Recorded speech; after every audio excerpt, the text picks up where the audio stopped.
Hello, and welcome to Paranormal Theories Exposed. This is a show that researches different theories that are floating around in the paranormal world, and we ask the question, what the heck is really going on here? I guess this episode can be considered a mini-episode. It's piggybacking off of our last episode where we spoke about the electromagnetic spectrum.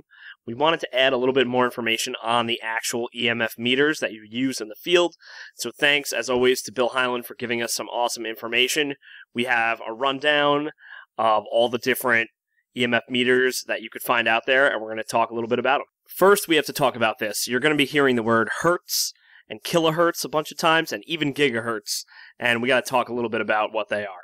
So, what hertz is, it's a unit of frequency that's used in the international system of units. We were shocked that something like that existed, but I guess it makes sense. So, as it's defined in this system, it's one wave cycle per second.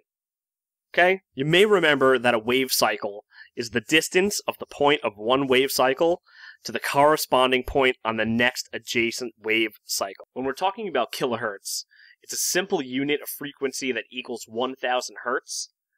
And when we're talking about gigahertz, that is 1 billion hertz. Damn. With that out of the way, we're simply going to list off some EMF detectors and their frequency response ranges. So first, we have the ELF zone meter, which is a single axis detector. That ranges from 20 hertz to 10 kilohertz.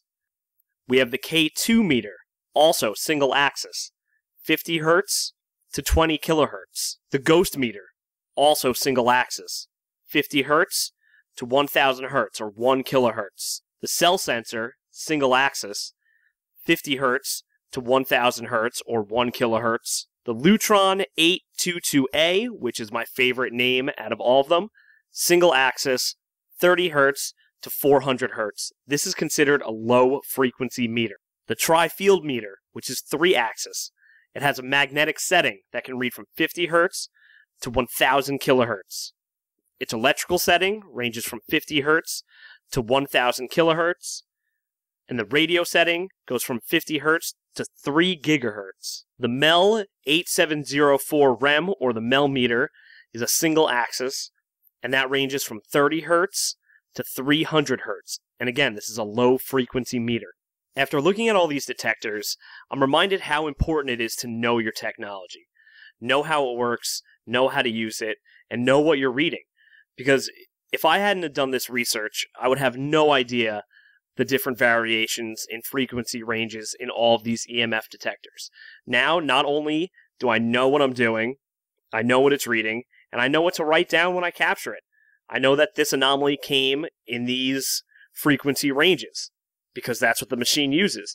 And it's these little things that can really improve the field and kind of propel us forward and be considered professionals, really. As always, thank you guys for listening in. We're going to have another full episode up soon, and we have some other great shows. You can check out Bregs and Mike Talk.